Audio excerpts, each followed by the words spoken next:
नमस्कार, न्यूज 10 में आप सभी का स्वागत। मैं हूं आपके साथ भावना नैयर। देश और दुनिया की बड़ी खबरों पर होगी हमारी नजर रहेगी कोलकाता के आरजीकर मेडिकल कॉलेज में 9 अगस्त को महिला प्रशिक्षु डॉक्टर से यौन उत्पीड़न और उसकी हत्या के विरोध में फीमा ने ओपीडी सेवाओं को बंद करने की घोषणा की है। इसके साथ ही बांग्लादेश में सत्ता परिवर्तन के बाद क्या सुधर रही है बांग्लादेश की हालात, साथ ही नजर आएगी भारतीय पहलवान विनेश फोगाट को न्याय का इंतजार है। शाम 6 बजे तक फैसला सुनाया जा सकता है। शुरुआत करते हैं न्यूज़ 10 की हेडलाइंस के साथ। पूरे उत्साह और सबकी भागीदारी के साथ देश भर में हर घर तिरंगा यात्रा जारी। उपराष्ट्रपति ने भारत मंडपम से बाइक रैली को दिखाई हरी झंडी। वहीं गृह मंत्री अमित शाह अहमदाबाद में तिरंगा यात्रा में लेंगे हिस्सा। दिल्ली, यूपी समेत कई राज्यों में नए कार्यक्रमों का आयोजन।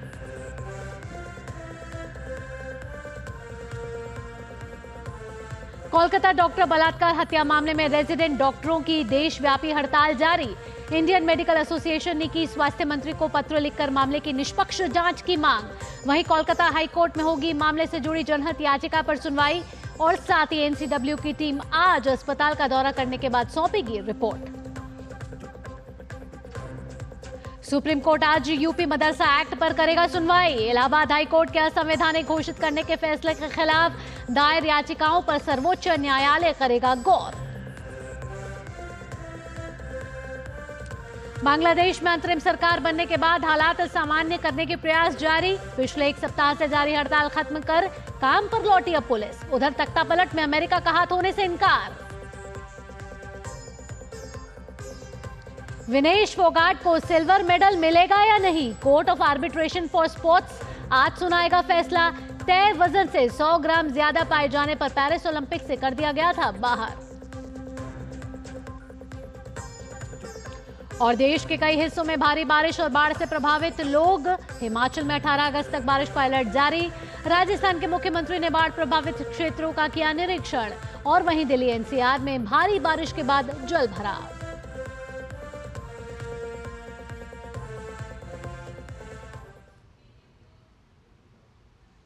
और इन बड़ी सुर्खियों के बाद अब खबरें विस्तार से। शुरुआत करते हैं बुलेटिन की कोलकाता डॉक्टर बलात्कार हत्या मामले की, जिसकी सीबीआई जांच को लेकर रेजिडेंट डॉक्टरों की देशव्यापी हड़ताल आज भी जारी है। दोषियों के खिलाफ कड़ी कार्रवाई की मांग को लेकर लखनऊ से लेकर दिल्ली तक, कोलकाता से लेकर मुंबई तक डॉक्टर हड़ताल पर हैं। हड़ताल का सबसे ज्यादा प्रभाव पश्चिम बंगाल पर पड़ा है। वहीं एनसीडब्ल्यू की टीम आज अस्पताल का दौरा करने के बाद अपनी रिपोर्ट सौंपेगी। तो कोलकाता डॉक्टर बलात्कार हत्या मामले में रेजिडेंट डॉक्टर्स आज भी देशव्यापी हड़ताल पर। कई मांगे रखी गई हैं इंडियन मेडिकल एसोसिएशन की पश्चिम बंगाल सरकार से। साथ ही उन्होंने स्वास्थ्य मंत्री को भी एक पत्र लिखा है, जिसमें 3 प्रमुख मांगों की बात कही गई है।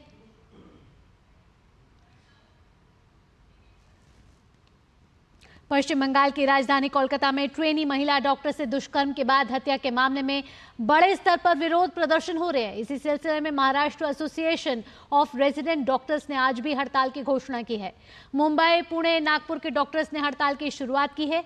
एमएआरडी के पदाधिकारियों ने कहा है कि महाराष्ट्र भर के कई सरकारी अस्पतालों के लगभग 8000 रेजिडेंट डॉक्टर आपातकालीन ड्यूटी को छोड़कर काम बंद कर दिया गया है।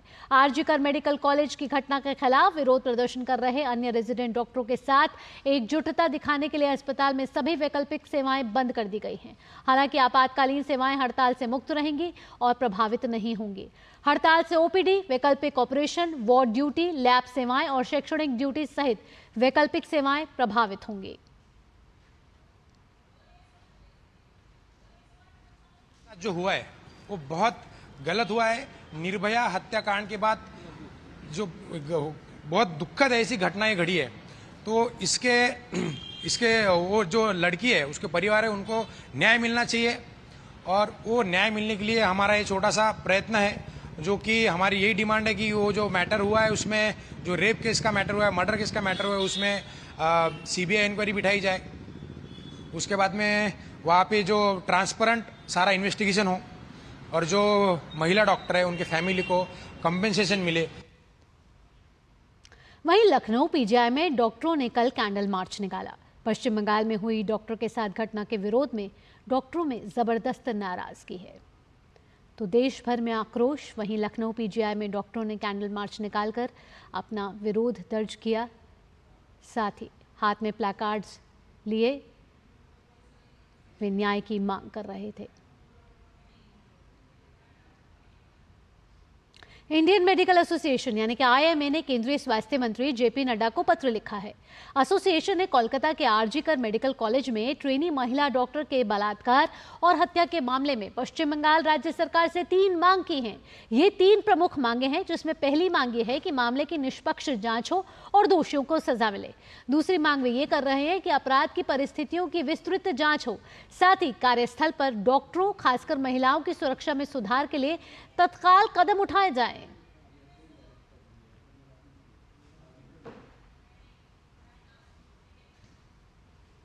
कोलकाता हाईकोर्ट ने आज महिला डॉक्टर के बलात्कार और हत्या के मामले में जनहित याचिका पर सुनवाई होनी है। कोलकाता हाईकोर्ट के मुख्य न्यायाधीश की पीठ में इस सुनवाई होगी। तो कोलकाता हाईकोर्ट में होगी जनहित याचिका पर सुनवाई। आपको बता दें कि देश भर में इस समय रेजिडेंट डॉक्टर्स में आक्रोश है और रेजिडेंट डॉक्टर्स देश भर में देशव्यापी हड़ताल पर है।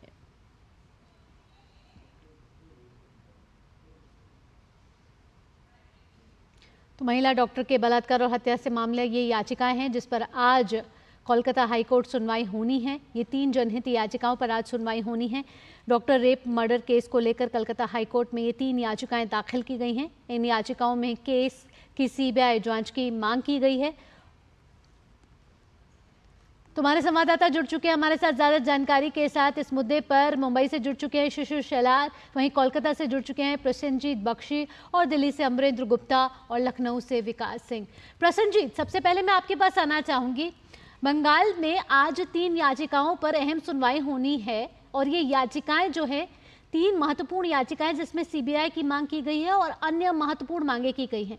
ये याचिकाओं में क्या दलीलें पेश की गई हैं?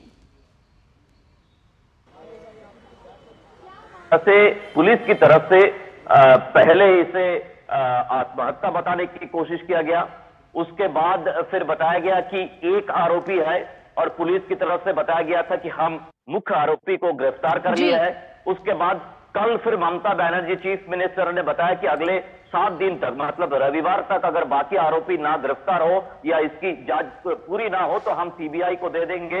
तो मतलब क्या है, एक आरोपी है या कई आरोपी है, या पहले क्यों आप लोगों ने इसको सुसाइड बोल के चलाने की कोशिश किए? और अब जब पोस्टमार्टम के बारे में जब वहां की रेसिडेंट डॉक्टर ने दबाव डाले तो उसके बाद प्रॉपरली कैमरा के सामने पोस्टमार्टम करके फिर ये आप मानने के लिए मजबूर हो गए कि ये रेप और उसके बाद मर्डर है। और बाद में किस तरह से जो पीड़ित डॉक्टर थी उनका जो बॉडी है वो तुरंत इसको क्रिमेशन करने के लिए आप दबाव डाले परिवार के ऊपर कि आगे जाके इनका शरीर को लेकर और कोई फॉरेंसिक जांच ना हो पाए।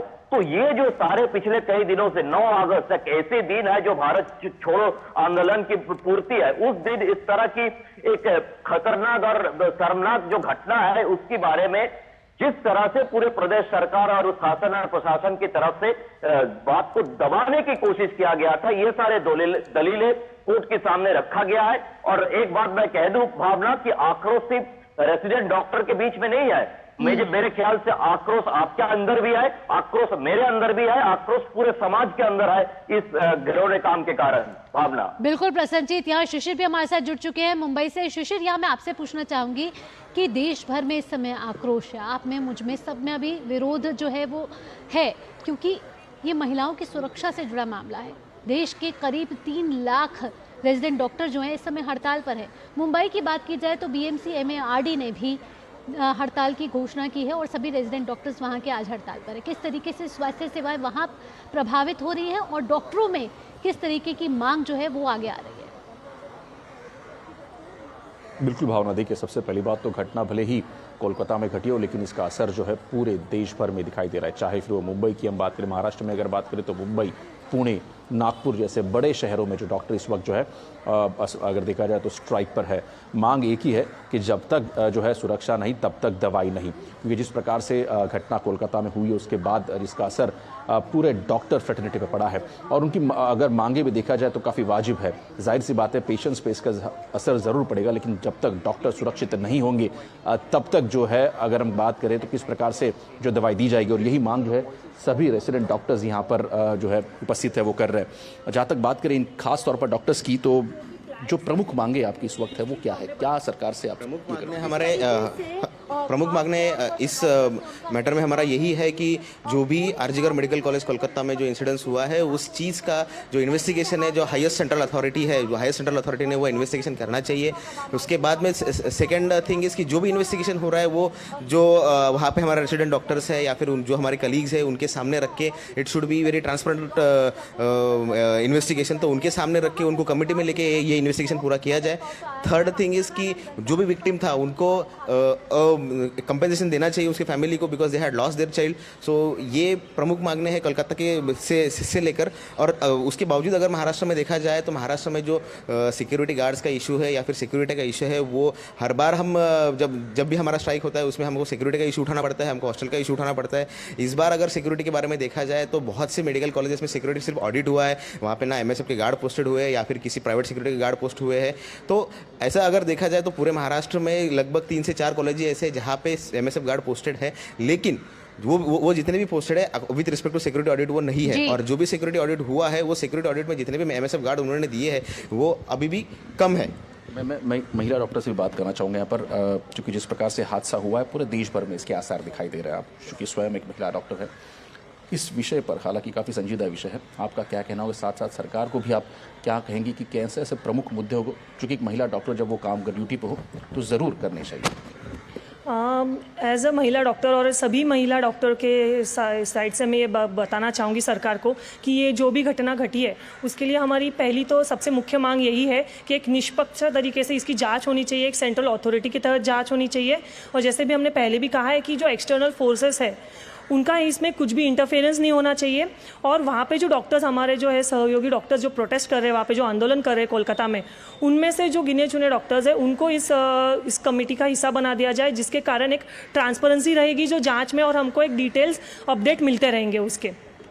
जी शिशिर, यहाँ मैं अमरेंद्र के पास भी जाना चाहूंगी। जी शिशिर, अमरेंद्र, आप RML अस्पताल के पास सुबह खड़े हुए थे, अभी किस तरीके के हालात हैं? क्योंकि इंडियन मेडिकल एसोसिएशन ने स्वास्थ्य मंत्री को भी पत्र लिखा है, पश्चिम बंगाल सरकार से गुहार लगाई है। क्या हालात दिख रहे हैं अभी दिल्ली के, और साथ ही साथ यहाँ डॉक्टर्स किस तरीके की मांग कर रहे हैं? लगातार कलकत्ता की जो घटना ने पूरे देश के डॉक्टरों को आक्रोशित कर रखा है। जिस तरह से कलकत्ता में एक जूनियर रेजिडेंट डॉक्टर की न सिर्फ रेप के बाद हत्या होती है, उसके साथ पूरा देश इस समय आक्रोशित है। और खासकर बात करें रेजिडेंट डॉक्टरों की तो लगातार वो स्ट्राइक पे हैं। आज स्ट्राइक का दूसरा दिन है। दिल्ली के अगर राम मनोहर लोहिया अस्पताल की बात करें तो पूरी तरह से यहाँ पर स्वास्थ्य सेवाएं ठप हैं। उनका कहना है जूनियर रेजिडेंट डॉक्टरों का कि जब तक इस मामले में CBI जांच की मांग को नहीं माना जाता और जो जूनियर रेजिडेंट डॉक्टर हैं उनकी सिक्योरिटी के अरेंजमेंट को और पुख्ता नहीं किया जाता, तब तक उनकी स्ट्राइक लगातार जारी रहेगी। और यहाँ आज सैकड़ों की संख्या में जो RML का जो कैंपस है आप देख सकते हैं, इस कैंपस में लगातार डॉक्टर स्ट्राइक पर बैठे हुए हैं और इनकी मांग है, इनकी साफ तौर पर मांग है कि इनकी CBI की जो जांच है वो पूरी की जाए। और एक बड़े तबके में यहाँ जो डॉक्टर्स बैठे हैं, इसके अलावा भी जो जूनियर रेजिडेंट डॉक्टर्स हैं वो खड़े हुए हैं और इस प्रोटेस्ट में शामिल हैं। और इनका मानना है कि लगातार इसी तरह से प्रोटेस्ट रहेगा। और इनका साफ तौर पर कहना है, देखिए एक पोस्टर इनके हाथ में है जिसमें लिखा है रात लंबी है मगर हम भोर लेकर आएंगे, मिट भी जाना पड़े फिर भी न्याय हम दिलाएंगे। और वही अमरेंद्र, यहाँ मैं आपसे अनुरोध करना चाहूंगी कि वहाँ जो डॉक्टर बैठे स्ट्राइक पर हैं और उनका मानना है कि जब तक इस मामले में न्याय नहीं मिलेगा वो किसी भी तरह से पीछे नहीं हटने वाले हैं। हालांकि अभी मेरी थोड़ी देर पहले जो गौतम है जूनियर रेजिडेंट डॉक्टर के जो प्रेसिडेंट है, उनका साफ तौर पर कहना है कि हमने एक डेलीगेशन जो है कल JP नड्डा साहब के पास मिलने गया था, लेकिन JP नड्डा साहब से उनकी बात नहीं हुई। लेकिन जो हेल्थ सेक्रेटरी है उन्होंने मुझे बताया कि हेल्थ राय लेना चाहे। अमरेंद्र, वहाँ जो डॉक्टर्स हैं अगर आप उनसे बात करना चाहें, क्या मांगे हैं मैं सीधे बात करता हूं डॉक्टर से। अस्पताल में हुआ है रेप, महिलाएं फिर भी नहीं है सेफ, कहां पर है सेफ, ये मांग कर रहे हैं। आप बताएं कि ये पूरा क्या मामला है? मामला ये है कि ऑन ड्यूटी डॉक्टर जो कि 24 आवर्स ड्यूटी पे थी, उनकी नाइट ड्यूटी में ऑन ड्यूटी उनके साथ बर्बरिक तरीके से गैंगरेप हुआ है और उनकी निर्मम हत्या की गई है। तो आप ये बताएं कि अगर एक महिला, अगर एक डॉक्टर अपने अस्पताल में सेफ नहीं है तो वो कहाँ सेफ है? तो ये सिर्फ एक डॉक्टर की बात नहीं है, एक महिला सिक्योरिटी, अस्पताल की सिक्योरिटी का बात है। मतलब रेप होने और मर्डर होने के बाद सुबह में पता चला है कि ऐसा हुआ है, तो अस्पताल की सिक्योरिटी कितनी कॉम्प्रोमाइज है, आप ये समझिए। इनका कहना है कि अस्पताल में हुआ है रेप, महिलाएं फिर भी कहां पर सेफ है। किस तरह की मांग है आप सभी डॉक्टर्स की आगे इन फ्यूचर्स के? देखो, जब सेंट्रल कलकत्ता में महिलाएं सेफ नहीं हैं, सेंट्रल मेट्रो सिटी में सेफ नहीं है, हम कैसे बोलते महिलाएं सेफ हैं? हमारी डिमांड इतना ही है ममता दीदी से और बंगाल की सरकार से, बिना कुछ इफ और बट किए सीबीआई इंक्वायरी हो। हमें पता नहीं चल रहा है कि सीबीआई इंक्वायरी से डर क्यों रही है। हमें नहीं है एसआईटी भरोसा, हमें नहीं है कॉलेज एडमिनिस्ट्रेशन भरोसा, क्योंकि शुरुआत में ही जो डॉक्टर के साथ घिनौना रेप हुआ है उसको मतलब सुसाइड घोषित कर दिया है। हम कैसे विश्वास करें कि जो भी रिपोर्ट विकास का रुख करना चाहेंगे यहाँ पे। विकास, आपसे पूछना चाहेंगे कि कल लखनऊ पीजीआई में डॉक्टर्स ने कैंडल मार्च निकाला। लखनऊ की, उत्तर प्रदेश की बात की जाए तो करीब 4000 रेजिडेंट डॉक्टर इस समय हड़ताल पर हैं। वहां किस तरीके की आवाज उठाई जा रही है? क्योंकि पूरे देश में इस समय आक्रोश है, कोलकाता हो, उत्तर प्रदेश हो, दिल्ली हो, हर तरफ आक्रोश है। लखनऊ की बात की जाए, आप इस समय कहां मौजूद हैं और डॉक्टर्स वहां किस तरीके की मांग कर रहे हैं? बिल्कुल, हम संजय गांधी पीजीआई में मौजूद हैं और यहाँ के डॉक्टर आक्रोशित हैं और इस बर्बरतापूर्वक घटना के खिलाफ बैठे हुए हैं धरने पर। लगातार हम एसजी पीजीआई में हैं इस समय। तमाम सारे यहाँ पर वो डॉक्टर हैं जो न्याय की मांग कर रहे हैं। बंगाल में हुई इस घटना के विरोध में ये सब लोग बैठे हुए हैं। कल से ही इनका प्रदर्शन जारी है और इनकी क्या कुछ डिमांड है? इनकी खासतौर से ये डिमांड है कि मामले में सीबीआई की जाँच हो, निष्पक्षतापूर्वक कार्रवाई हो। क्या आपकी डिमांड है और किस तरीके से आपका धरना आक्रोश जारी रहेगा? हम जो रेजिडेंट डॉक्टर्स हैं फ्रॉम ये एसजीपीजीआई लखनऊ से, तो जो कोलकाता में हमारे रेजिडेंट के साथ ये ब्रूटल इंसिडेंट्स जो बहुत एक घृणित कृत्य और घटना हुआ है जबकि वो ड्यूटी पर कार्यरत थे और जो उनका मर्डर है, तो ये घोर निंदनीय है और हम इसकी घोर निंदा करते हैं। और पूरा भारतवर्ष में जितने भी डॉक्टर्स फोरम हैं, चाहे वो रेजिडेंट डॉक्टर्स एसोसिएशन है और जो federation of resident doctors association and जो हमारे एम्स दिल्ली के साथी हैं, पीजीआई चंडीगढ़ के साथी हैं, सभी लोग मिलकर जो आवाज़ उठाएंगे एक साथ। तो मैडम, आप क्या कहना चाहेंगी? कितना घृणित ये कार्य हुआ था वहाँ पर, आप लोग किस तरीके देखते हैं साथ? एक रेजिडेंट डॉक्टर, फीमेल रेजिडेंट जो 36 आवर्स अपने वर्क प्लेस पे है और अगर उसका उस कार्य क्षेत्र में इस तरह से हत्या हो जाती है तो ये बहुत ही घृणित कार्य है। हम रेजिडेंट डॉक्टर इतने सालों तक पढ़ते हैं, यहाँ पर आते हैं, अपना कार्य करते हैं और उस जगह पर हम इतने असुरक्षित हैं ये हम कभी सोच भी नहीं सकते हैं। तो हम सभी डॉक्टर्स एक साथ इकट्ठा हुए हैं आज हमारे फोडा और सारे रेजिडेंट एसोसिएशन के साथ में और इन चार मांगों की कैसे देखते हैं? महिला सुरक्षित नहीं है, डॉक्टर को भगवान का दर्जा दिया जाता है। डॉक्टर्स भगवान तो नहीं होते। सिंपल बात यही है कि अगर हम अपने वर्क प्लेस पे सेफ नहीं है तो हम कहाँ पे सेफ हैं? ऑन ड्यूटी डॉक्टर को अगर आप ऐसे ट्रीट करते हैं तो फिर उस सर्विस हम किस तरीके से फिर दे सकते हैं? If we are not safe at work place, we are not going to do any duties. क्या डिमांड है आपकी? देखिए, हमारी डिमांड साफ है। हम पूरे अपने जो डॉक्टर कलीग के साथ हुआ है, we are standing in solidarity with her and हमारी डिमांड्स है कि जल्द से जल्द सीबीआई इंक्वायरी हो और एक सेंट्रल प्रोटेक्शन एक्ट बिठाई जाए डॉक्टर्स के लिए और हमारे सेफ्टी के लिए, फीमेल रेजिडेंट्स की सेफ्टी के लिए इंश्योर करे गवर्नमेंट की वो सेफ्टी प्रोवाइड की जाए and we want all the perpetrators. Prasanjit हमारे साथ जुड़ चुके हैं कोलकाता से। प्रसन्नजीत, आप लगातार हमें बता रहे हैं कि 3 याचिका जो हैं वो आज हाईकोर्ट में उसकी सुनवाई होनी है। इसी के साथ साथ प्रसन्नजीत, ये भी खबर आ रही है कि आरजीकर मेडिकल कॉलेज के सुपरिटेंडेंट को भी सस्पेंड कर दिया गया है। तो अब तमाम जो है एक्शन मोड में आती हुई सरकार नजर आ रही है। हालांकि एनसीडब्ल्यू वहां पहुंची थी कल और रिपोर्ट भी सौंपेगी। अब किस तरीके से बदलाव नजर आ रहे हैं और क्या पश्चिम बंगाल की सरकार की नींद खुली है, लग रहा है? नहीं, भावना बिल्कुल नहीं है। आप माने इसके ऊपर पश्चिम बंगाल सरकार के ऊपर आशा व्यक्त करने की कोई कारण नहीं है। ये जो प्रिंसिपल है, जिसको निलंबित किया गया था या जिन्होंने बताया था कि मैं नौकरी छोड़ रहा हूं या काम छोड़ रहा हूं, वो प्रिंसिपल है जिनके खिलाफ जो रेसिडेंट डॉक्टर है या स्टूडेंट है या इंटर्न है, इनका गुस्सा बहुत ही ज्यादा है। ये दोपहर को बताया कि मैं रिजाइन करने जा रहा हूं और उन्होंने हेल्थ डिपार्टमेंट की जो ऑफिस कहते हैं वहां पहुंचे और शाम को उनको किसी दूसरे मेडिकल कॉलेज एंड अस्पताल की प्रिंसिपल बनाया गया है। तो पूरे देश को यह समझना चाहिए कि बंगाल की सरकार से उम्मीदें ना करे, बिल्कुल उम्मीदें ना करे, क्योंकि पहली बात मैं फिर से गिनाता हूं क्रोनोलॉजी को। पहले इसको सुइसाइड साबित करने की कोशिश किया। जब रेसिडेंट डॉक्टर को पता चला डेड बॉडी के बारे में तो डेड बॉडी को वहां पे रोका गया, पुलिस को उठाने नहीं दिया गया और इनकी तरफ से मांग किया गया कि हमारे सामने पोस्टमार्टम किया जाएगा। तो उनके सामने जब पोस्टमार्टम किया तब रेप और मर्डर की खबर आया। तो लेकिन पुलिस की तरफ से उनके परिवार को, उनके माता पिता को बताया गया था कि आप आइए, आपका बेटी ने सुसाइड किया है।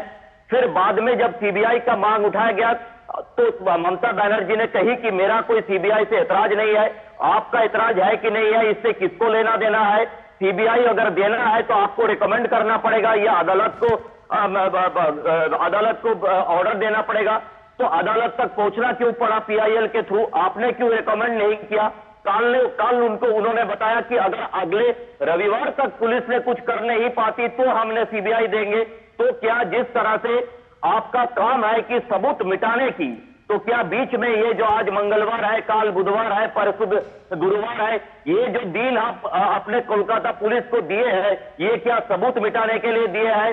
तो काफी सारे सवाल है। बंगाल की सरकार के ऊपर भरोसा करने का कोई कारण नहीं है, ये समझने का कोई कारण नहीं है कि बंगाल सरकार की नींद खुली है। कुछ नहीं हुआ है।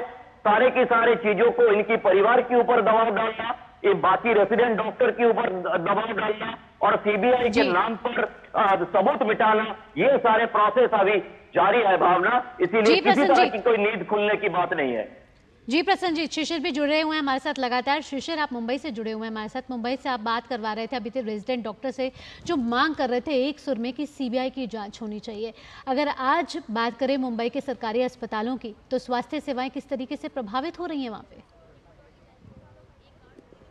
बिल्कुल, सुबह 9 बजे से ये डॉक्टर जो स्ट्राइक है वो शुरू हो चुकी है। रेसिडेंट डॉक्टर्स की स्ट्राइक शुरू हो चुकी है। बात करें महाराष्ट्र की, तकरीबन 8000 का ये आंकड़ा है। 8000 डॉक्टर्स जो है, रेसिडेंट डॉक्टर्स जो है वो स्ट्राइक पर है। हालांकि जो HODs रहेंगे अस्पताल में, सरकारी अस्पताल में, वो अपनी सेवा देते रहेंगे। साथ ही साथ जो इमरजेंसी सर्विसेज है उस पर भी जो इन रेसिडेंट डॉक्टर्स ने ध्यान दिया। उन्होंने कहा है कि जो इमरजेंसी सर्विसेज है वो चलती रहेगी। मतलब जो पेशेंट्स की हम बात करें, खासतौर पर जो क्रिटिकल पेशेंट्स रहेंगे उनको जो है सेवाएँ मिलती रहेगी। लेकिन जिस प्रकार से जो बाकी अन्य सेवाएं हैं, हालांकि उस पर बाधा ज़रूर आएगी। लेकिन सबसे महत्वपूर्ण बात ये, जैसे मैंने पहले भी कहा था कि बात अगर सिर्फ कोलकाता की नहीं है, बात अगर देखा जाए तो रेसिडेंट डॉक्टर्स की है। लेकिन जिस प्रकार से कोलकाता में इस पूरे प्रकरण को जो है हैंडल किया गया है, वो कहीं ना कहीं एक बड़ा प्रश्न खड़ा करते हैं। और इसीलिए सभी डॉक्टर्स चिंतित है कि इस प्रकार से घटना, जैसे कोलकाता में घटना हुई थी, उस प्रकार से घटना ना हो और जिस प्रकार से उसको हैंडल किया गया है वो भी ना हो। चूँकि खास तौर पर कुछ महिला डॉक्टर्स इस वक्त हमारे साथ है, उनसे अगर हम बात करेंगे तो एक बात ये भी कही गई थी, खासतौर पर आप महिला डॉक्टर्स है, जिस प्रकार से इस पूरे घटना को कोलकाता में हैंडल किया गया है, एक बड़ा सवाल खड़ा करता है, खासतौर पर महिला जो डॉक्टर्स है उनके सुरक्षा के ऊपर। आप किस प्रकार से इसको देखती है और क्या मांग रखती है कि ऐसा जो है, ऐसी घटना ना हो और उसको इस प्रकार से हैंडल ना किया जाए? सबसे पहले तो सिर्फ महिला डॉक्टर नहीं, पूरे हॉस्पिटल में सिस्टर है, स्टाफ है, सर्वेंट्स है, फीमेल लेडीज सर्वेंट्स है, स्वीपर्स है, डॉक्टर्स है, लेक्चरर्स, प्रोफेसर्स, बहुत एक मेजॉरिटी वर्किंग क्लासेस फीमेल। तो सबकी सिक्योरिटी इम्पॉर्टेंट है और उसके लिए प्रॉपर मेजर्स लेने चाहिए। अगर ऐसे कुछ हो रहा है मतलब सिक्योरिटी में लैक था, इसलिए ऐसा हुआ। अगर वहाँ पे कुछ सिक्योरिटी होती, वहाँ पे डर होता। अगर जहाँ पे टाइट सिक्योरिटी है वहाँ पे इतना बेझिझक होके ऐसे नहीं कर सकता है कोई। तो इट इज़, अगर ऐसे कुछ हो रहा है मतलब सिस्टम में प्रॉब्लम है। अगर सिस्टम में या सिक्योरिटी होती वहाँ पे टाइट तो ऐसे नहीं होता। तो हमारी यही डिमांड है कि स्ट्रिक्ट एक्शन ले और इससे कुछ सीखे कि इसके आगे ऐसे ना हो। बिल्कुल, आपकी गूंज, हालांकि आप मुंबई से बात करिए, लेकिन गूंज कोलकाता में पहुंचनी चाहिए थी। जो कि आपने सवाल उठाया वो काफ़ी वाजिब इसलिए भी है। तो ऐसे में खासतौर पर जिस प्रकार से उन्होंने बात की कि सुरक्षा के तो इंतजाम होने चाहिए और जिस प्रकार से उस विषय को हैंडल किया गया, खासतौर पर कोलकाता के विषय की बात करें तो इस प्रकार से ना हो, आप ऐसा ना हो इसलिए क्या जो है मांगे सरकार से भी कर रही है, और एज अ फीमेल डॉक्टर्स का रोल क्या रहेगा, अगला फ्यूचर कोर्स ऑफ एक्शन क्या रहेगा? हम यही चाहते हैं कि ये जो घटना हुई है या आगे ना हो, ये गवर्नमेंट इसको सीरियसली ले और इसके बाद इस घटना पे सीबीआई इंक्वायरी बैठे और इस पे पूरी जांच पड़ताल हो कि क्यों हुआ, कैसे हुआ और आगे ये ना हो। फीमेल डॉक्टर्स की सिक्योरिटी बढ़ाई जाए, हर कॉलेज में, हर कोचे में, चाहे वो गाँव हो चाहे वो शहर हो, हर जगह फीमेल डॉक्टर्स को एक प्रॉपर सिक्योरिटी दी जाए कि ऐसा आगे कभी ना हो। जी शिशिर, तो कोलकाता में बातें भी सुनी, उनके नारे भी सुने कि जिस प्रकार से अगर जब तक दवाई नहीं जब तक सुरक्षा नहीं तब दवाई नहीं। हालांकि डॉक्टर्स मांग कर रहे हैं, हालांकि हम कोई भी अगर पेशेंट्स अगर बीमार पड़ता है तो जाहिर सी बात है डॉक्टर एक भगवान के रूप में होता है, लेकिन जिस प्रकार से घटना कोलकाता में घटी है उसको देखते हुए हालांकि अब ये डॉक्टर भी चिंतित है कि इस प्रकार से घटना कहीं और ना हो और इसलिए आवाज़ बुलंद की जा रही है। जी शिशिर, हम प्लैकार्ड्स लगाए हुए डॉक्टर्स को भी देख रहे थे, वहां लिखा हुआ था सेव द सेवियर, यानी कि जो बचाने वाला है उसी को बचाया जाए। शिशिर, आपका मुंबई से, प्रसन्नजीत कोलकाता से आपका जुड़ने के लिए और साथ ही साथ विकास सिंह आपका जुड़ने के लिए लखनऊ से और अमरेंद्र दिल्ली से जुड़ने के लिए आपका बहुत बहुत धन्यवाद। तो हम आपको लगातार जानकारी दे रहे हैं कि कोलकाता में जिस तरीके से 9 अगस्त को रेजिडेंट डॉक्टर के साथ रेप के बाद हत्या की गई, उसके बाद देश भर में आक्रोश है। रेजिडेंट डॉक्टर्स देशव्यापी हड़ताल पर हैं। इधर इंडियन मेडिकल एसोसिएशन को एक पत्र लिखा गया है और इंडियन मेडिकल एसोसिएशन ने स्वास्थ्य मंत्री को एक पत्र लिखा है और मांग करी है कि इस मामले की जांच जो है वो सीबीआई करे। बुलेटिन वक्त हो चला एक छोटे से ब्रेक, आप जुड़े रहिए न्यूज़ एट 10 के साथ। बढ़िया है, प्राकृतिक हल्दी, मिर्ची, धनिया। नहीं, मिर्ची, धनिया, हल्दी, MDH। बात जब पीढ़ियों के लिए बनने वाले घर की हो तो जिम्मेदारी बड़ी हो जाती है। गैलेंट समझता है ये जिम्मेदारी। अब डबल M रिब्स के साथ गैलेंट एडवांस TMT रीबार, निर्माण का real hero. Muthoot Finance, India का number 1 most trusted financial services brand. Gold loan लेने के लिए कॉल करें 1-800-313-1212। ब्रेक के बाद आपका स्वागत, आप देख रहे हैं न्यूज़ एट 10 और आज सुप्रीम कोर्ट में कई अहम मामलों पर सुप्रीम सुनवाई होने वाली है। सुप्रीम कोर्ट आज संविधान की प्रस्तावना से संबंधित एक याचिका पर सुनवाई करेगा। प्रस्तावना में शामिल समाजवाद और धर्मनिरपेक्ष शब्दों को हटाने की मांग वाली इस याचिका बीजेपी नेता सुब्रमण्यम स्वामी और बलराम सिंह ने दायर की है। आपको बता दें कि साल 1976 में 42वें संविधान संशोधन के जरिए संविधान की प्रस्तावना में समाजवाद और धर्मनिरपेक्ष शब्द जोड़े गए थे। इससे पहले 13 जजों की संविधान पीठ केशवानंद भारती मामले में यह फैसला दे चुकी है कि प्रस्तावना भी संविधान का हिस्सा है और इसे संशोधित किया जा सकता है। प्राइवेट न्यूज चैनलों को केंद्र सरकार की ओर से एक अहम एडवाइजरी दी गई है, जिसमें कहा गया है कि किसी भी आपदा या हादसे के जब विजुअल्स दिखाएं तो उसका डेट और टाइम भी बताएं ताकि दर्शकों को गलतफहमी ना हो। सूचना और प्रसारण मंत्रालय की ओर से कहा गया है कि सभी प्राइवेट टीवी चैनलों को यह सुनिश्चित करने की सलाह दी जाती है कि प्राकृतिक आपदाओं या बड़ी दुर्घटनाओं के दृश्यों में फुटेज के शीर्ष पर डेट और टाइम प्रदर्शित किए जाने चाहिए। मंत्रालय की तरफ से कहा गया है कि टेलीविजन चैनल कई दिनों तक प्राकृतिक आपदाओं, बड़ी दुर्घटनाओं की लगातार कवरेज करते हैं, लेकिन घटना के दिन से फुटेज दिखाते रहते हैं। मंत्रालय ने यह तर्क दिया है कि दुर्घटना या आपदा के कई दिनों बाद टेलीविजन चैनलों की ओर से दिखाया गया फुटेज जरूरी नहीं कि वास्तविक समय की जमीनी स्थिति को दर्शाए, जिससे दर्शकों के बीच अनावश्यक भ्रम और संभावित घबराहट पैदा होती है। एडवाइजरी में प्राइवेट न्यूज चैनलों को ऐसी घटनाओं का टेलीकास्ट करते समय नियमों का भी पालन सुनिश्चित करने पर जोर दिया गया है। यह परामर्श केरल के वायनाड और हिमाचल प्रदेश में हुए भूस्खलन की व्यापक कवरेज के मद्देनजर जारी किया गया है, जिनमें हाल ही में कई लोगों की जान चली गई थी।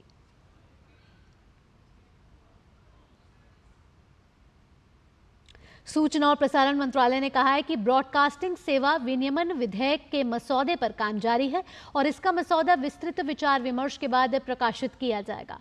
सूचना और प्रसारण मंत्रालय ड्राफ्ट बिल पर हितधारकों के साथ लगातार सलाह मशवरा कर रहा है। फिलहाल मंत्रालय की ओर से मसौदा बिल को लेकर लोगों के को टिप्पणियों और सुझाव देने के लिए 15 अक्टूबर 2024 तक अतिरिक्त समय दिया गया है। मंत्रालय ने साथ ही कहा है कि विस्तृत परामर्श के बाद ही नया ड्राफ्ट पब्लिश किया जाएगा। इससे पहले सरकार ने ड्राफ्ट बिल 2023 को लेकर पिछले साल 10 नवंबर को हितधारकों और आम लोगों की सलाह जानने के लिए पब्लिक डोमेन में डाल दिया था, जिसके बाद आम लोगों के साथ साथ कई संगठनों की ओर से इस संबंध में बड़ी संख्या में सिफारिशें, टिप्पणियां और सुझाव दिए गए।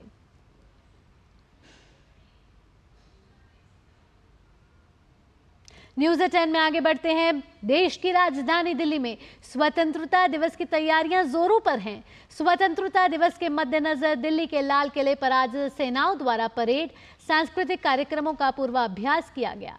भारत इस साल अपना 78वां स्वतंत्रता दिवस मनाने वाला है। मंच से प्रधानमंत्री नरेंद्र मोदी देश को संबोधित करेंगे और राष्ट्रीय ध्वज फहराएंगे। तैयारियों के तहत लाल किले को सजाया जा रहा है और सुरक्षा व्यवस्था सख्त की गई है। स्वतंत्रता दिवस पर देश भर से लोग लाल किले पहुंचेंगे और झंडारोहण समारोह में भाग लेंगे।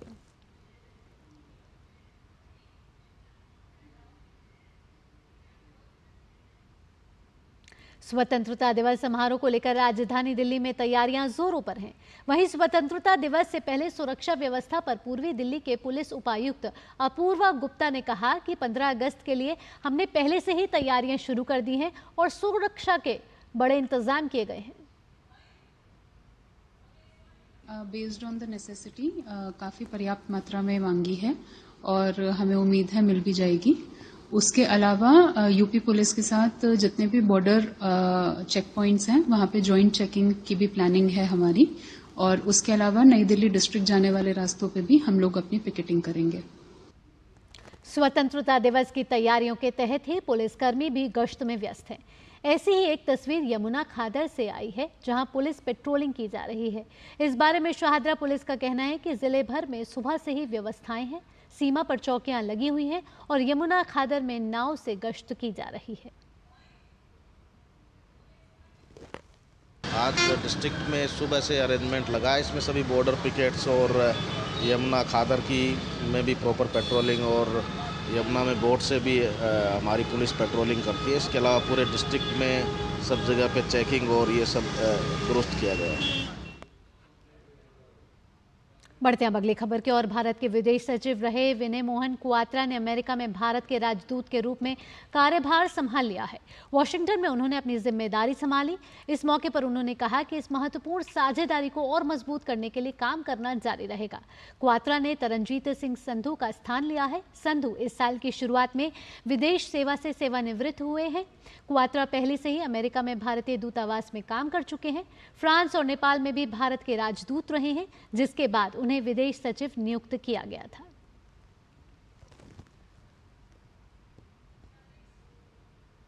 और अब बात कर लेते हैं राष्ट्र के गौरव हर घर तिरंगा अभियान की।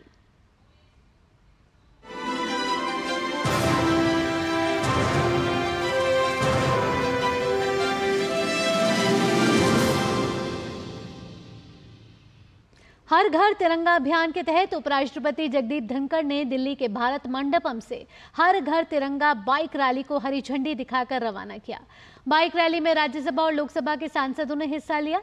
इस मौके पर केंद्रीय संस्कृति मंत्री और पर्यटन मंत्री गजेंद्र सिंह शेखावत और केंद्रीय मंत्री किरण रिजिजू भी मौजूद रहे। इस अवसर पर उपराष्ट्रपति ने देशवासियों को स्वतंत्रता दिवस की शुभकामनाएं दी और कहा कि ये तिरंगा यात्रा विकसित भारत 2047 के लिए एक महत्वपूर्ण मील के पत्थर के रूप में हमेशा याद किया जाएगा।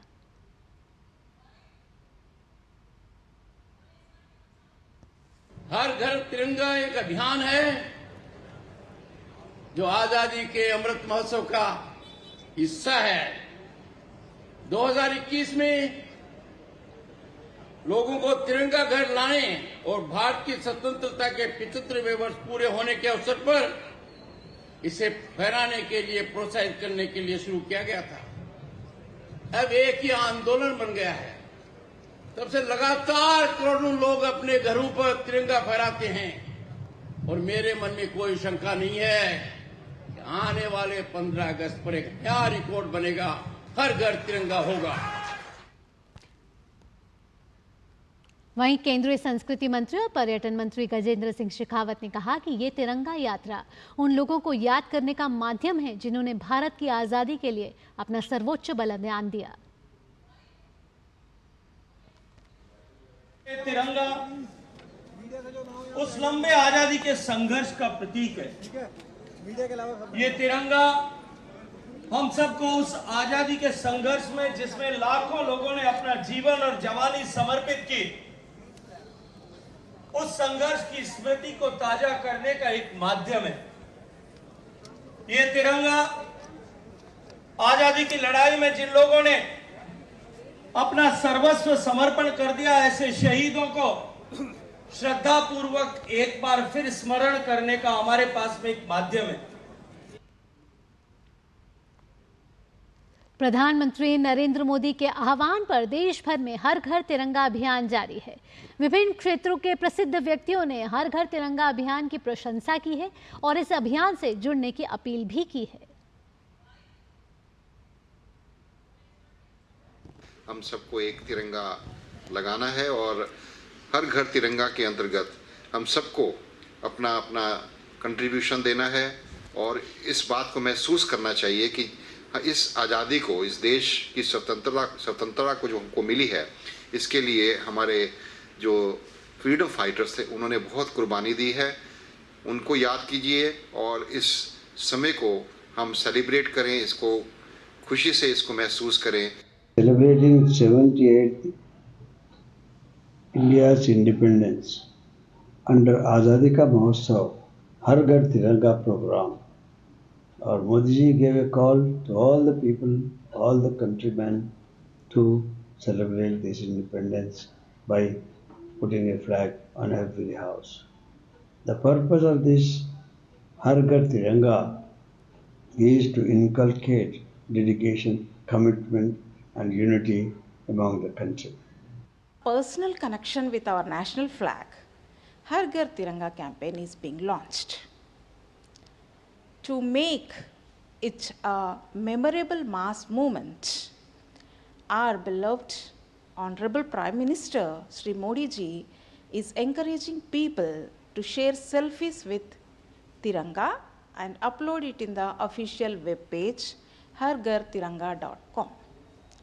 The idea behind this initiative is to invoke the feeling of patriotism in the hearts of the people. तिरंगे के रंग में पूरा देश इस समय रंगा हुआ है। अलीगढ़ भी इसे अछूता नहीं है। अधिक से अधिक संख्या में लोग हाथों में तिरंगा लेकर निकल रहे हैं।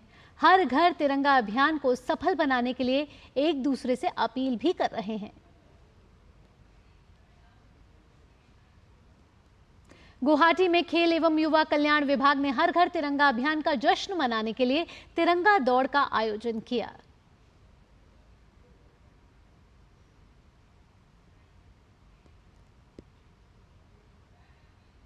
और आइए अब आपको बताते हैं कि राष्ट्रीय ध्वज के इस्तेमाल और प्रदर्शन को लेकर क्या है नियम, इस खास रिपोर्ट में। 15 अगस्त को देश भर में तिरंगा शान से फहराया जाता है, लेकिन साल 2002 से पहले राष्ट्रीय ध्वज को फहराने की अनुमति आम लोगों को नहीं थी।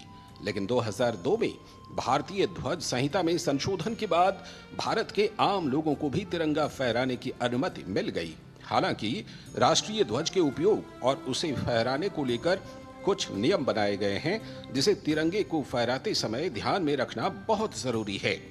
भारतीय राष्ट्रीय ध्वज को फहराना राष्ट्रीय सम्मान के अपमान की रोकथाम अधिनियम 1971 और भारतीय ध्वज संहिता 2002 द्वारा संचालित होता है, जिसे फ्लैग कोड ऑफ इंडिया 2002 कहा जाता है। इसमें विस्तार से राष्ट्रीय ध्वज को फहराने के निर्देश दिए गए हैं। इसके मुताबिक राष्ट्रीय ध्वज को शैक्षिक संस्थाओं में ध्वज को सम्मान देने की प्रेरणा देने के लिए फहराया जा सकता है। किसी सार्वजनिक निजी संगठन या एक शैक्षिक संस्थान के सदस्य द्वारा राष्ट्रीय ध्वज का प्रदर्शन सभी दिनों और अवसरों, आयोजनों पर, अन्यथा राष्ट्रीय ध्वज के मान सम्मान और प्रतिष्ठा के अनुरूप अवसरों पर किया जा सकता है। नई संहिता की धारा 2 में सभी निजी नागरिकों को अपने परिसरों में ध्वज फहराने का अधिकार देना स्वीकार किया गया है। वहीं भारतीय ध्वज संहिता 2002 में इस बात का भी जिक्र किया गया है कि किस स्थिति में राष्ट्रीय ध्वज का इस्तेमाल नहीं किया जा सकता है। इसके अनुसार ध्वज को सांप्रदायिक लाभ, पर्दे या वस्त्रों के रूप में उपयोग नहीं किया जा सकता है। जहां तक संभव हो इसे मौसम से प्रभावित हुए बिना सूर्योदय से सूर्यास्त तक फहराया जाना चाहिए। राष्ट्रीय ध्वज को जानबूझकर भूमि, फर्श या पानी से स्पर्श नहीं कराया जाना चाहिए। इसे वाहनों के होठ, ऊपर और बगल या पीछे, रेलों, नावों या वायुयान पर लपेटा नहीं जा सकता है।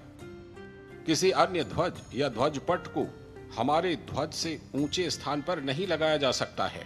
तिरंगे को बंधनवार, ध्वजपट या गुलाब के समान संरचना बनाकर उपयोग नहीं किया जा सकता है। भारतीय राष्ट्रीय ध्वज भारत के नागरिकों की आशाएं और आकांक्षाओं को दर्शाता है। यह हमारे राष्ट्रीय गौरव का प्रतीक है। इस तिरंगे की आन, बान और शान के लिए हमारे अनगिनत सैनिकों और नागरिकों ने निरंतर अपने जीवन न्योछावर किए हैं। Bureau report, DD news. तिरंगे की शान ही निराली है। आजाद भारत से पहले भी तिरंगे के कई स्वरूप थे, जिसे संस्कृति मंत्रालय ने एक वीडियो के जरिए साझा किया है। आइए आपको दिखाते हैं।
तो फिलहाल के लिए ये तो थी खबरें हर घर तिरंगा अभियान से जुड़ी हुई। बुलेटिन में वक्त हो चला एक छोटे से ब्रेक का। ब्रेक के बाद खबरें होंगी मौसम से जुड़ी हुई, अंतर्राष्ट्रीय जगत से जुड़ी हुई। आप कहीं मत जाइएगा, जुड़े रहिए डीडी न्यूज के साथ। लाल रंग इसका अपार, तीखा कम है फिर भी स्वाद। MDH कश्मीरी। बात जब पीढ़ियों के लिए बनने वाले घर की हो तो जिम्मेदारी बड़ी हो जाती है। गैलेंट समझता है ये जिम्मेदारी। अब डबल एम रिब्स के साथ गैलेंट एडवांस TMT रीबार, निर्माण का रियल हीरो। ब्रेक के बाद आपका स्वागत और आइए मौसम से जुड़ी खबरों पर नजर डाल लेते हैं। मौसम विभाग ने देश के मध्य, पूर्वोत्तर और दक्षिणी हिस्सों में अगले 2 दिन के लिए तेज बारिश का ऑरेंज अलर्ट जारी किया है। विभाग के अनुसार राजस्थान, उत्तर प्रदेश, पूर्वी और पूर्वोत्तर भारत में अगले 7 दिन तक तेज बारिश जारी रहेगी। इसके अलावा तिरुवनंतपुरम में, इडुक्की और पथनमथिट्टा जिलों में भी तेज बारिश का अलर्ट है, जबकि केरल के 9 अन्य जिलों में येलो अलर्ट जारी किया गया है। इसके अलावा बात पहाड़ी इलाकों की करें तो यहाँ भी बारिश से हाल बेहाल है।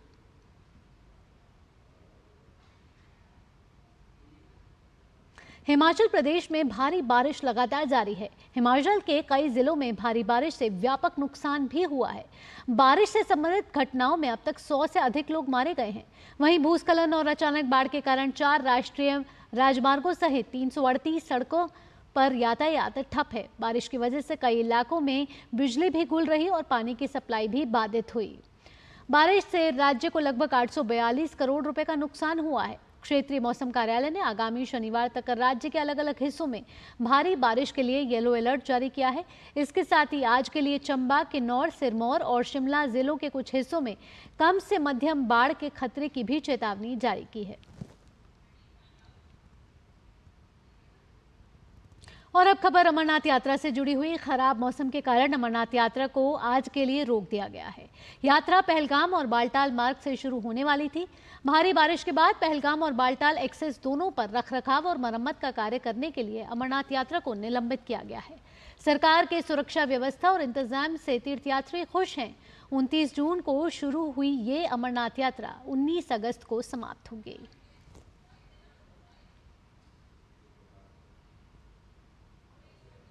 यात्रा की ओरिजिन थी वो थी पहलगाम से, लेकिन वहाँ पता चला कि कुछ कारणों की वजह से यहाँ जो है सो शट डाउन कर दिया गया है और आप जो है सो ये श्रीनगर बेस कैंप चले जाएं और वहाँ से आपकी यात्रा प्रारंभ होगी।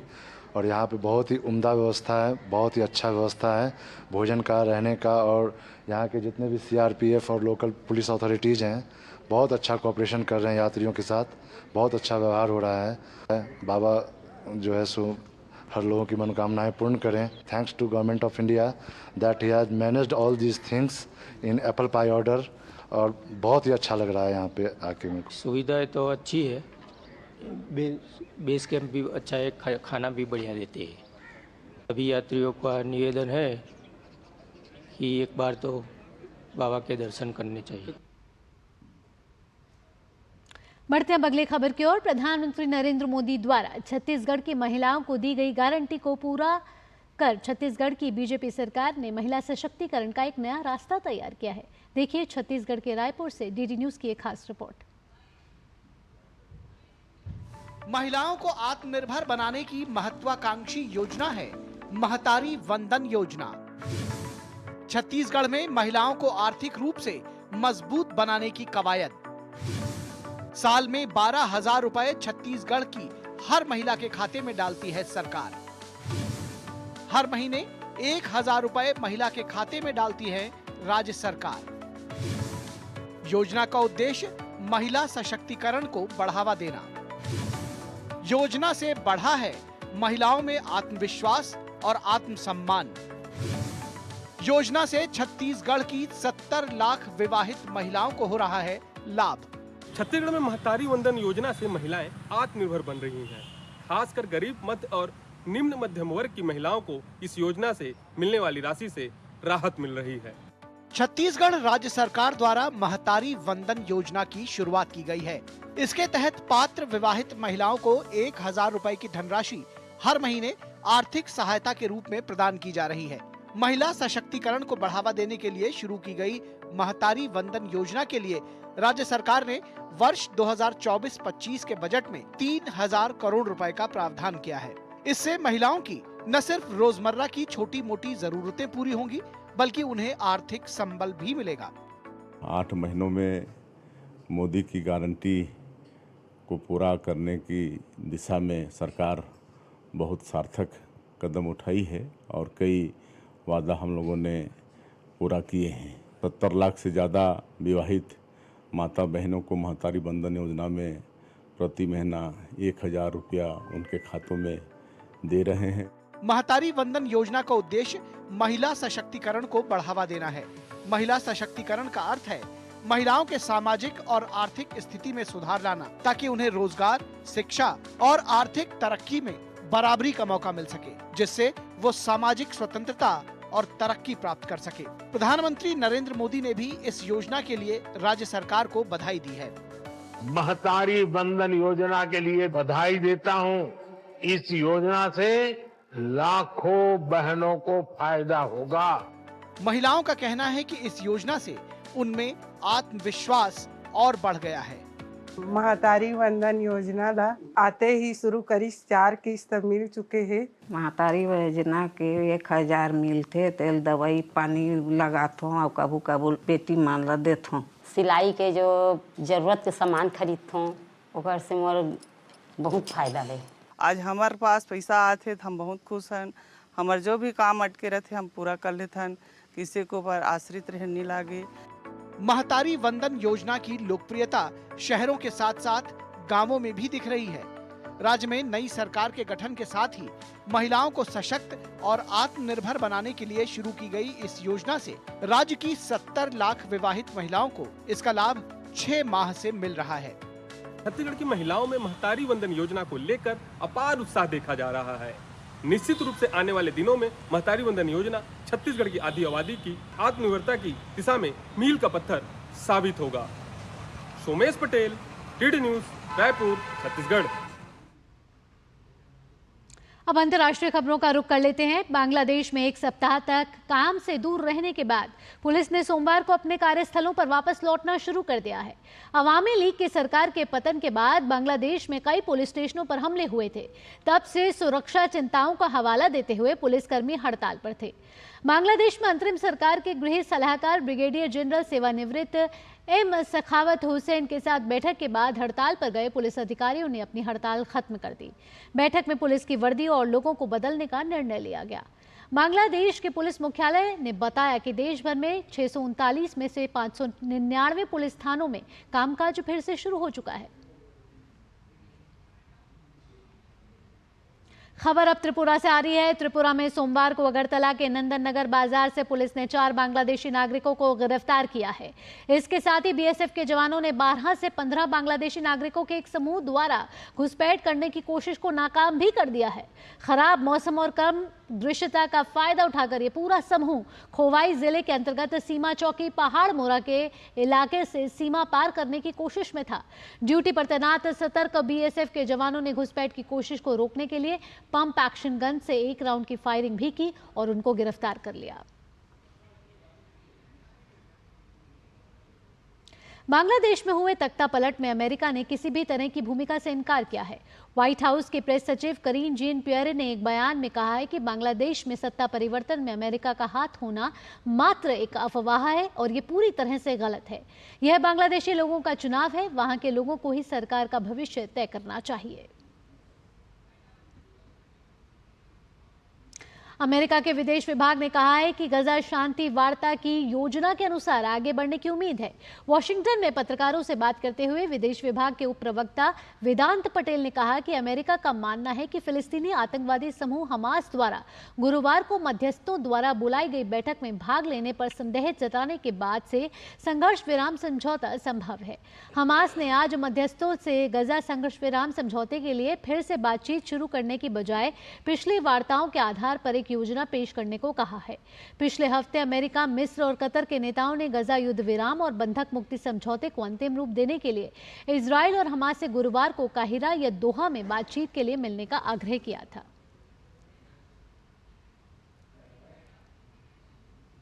और आइए कुछ और अन्य अंतर्राष्ट्रीय खबरों का रुख कर लेते हैं, जिसमें सोशल मीडिया प्लेटफॉर्म एक्स पर तकनीकी समस्याओं के कारण अमेरिका के पूर्व राष्ट्रपति और रिपब्लिकन उम्मीदवार डोनाल्ड ट्रंप का एलन मस्क के साथ इंटरव्यू प्रभावित हुआ। डोनाल्ड ट्रंप का एक्स पर एलन मस्क का इंटरव्यू तकनीकी दिक्कत के साथ शुरू हुआ। इंटरव्यू से पहले एक्स पर तकनीकी दिक्कत का सामना करना पड़ा, जिसके चलते इंटरव्यू को सीमित लोगों तक ही टेलीकास्ट किया गया, जिसके चलते बड़ी संख्या में लोग इस इंटरव्यू को नहीं देख पाए।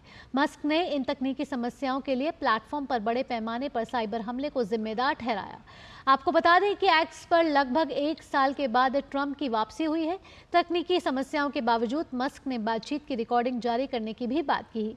साक्षात्कार आखिरकार शुरू हुआ, लेकिन इसमें लगातार तकनीकी समस्या आई। एलन मस्क ने एक्स पर बड़े पैमाने पर DDoS हमले की बात कही है।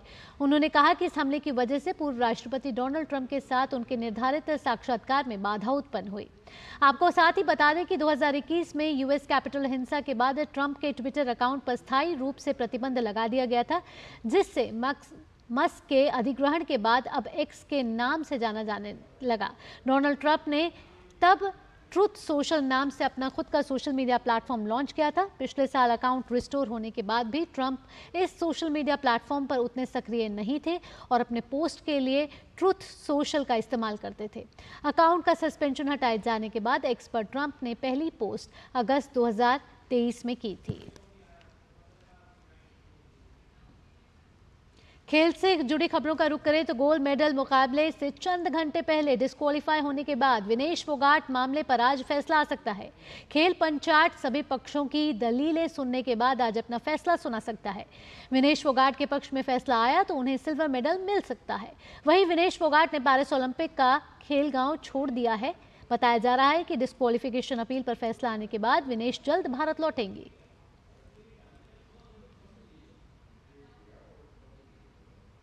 इसी के साथ इस बुलेटिन में इतना ही। देश और दुनिया की बड़ी खबरों के लिए आप देखते रहिए DD न्यूज। फिलहाल के लिए मुझे दीजिए अनुमति। नमस्कार।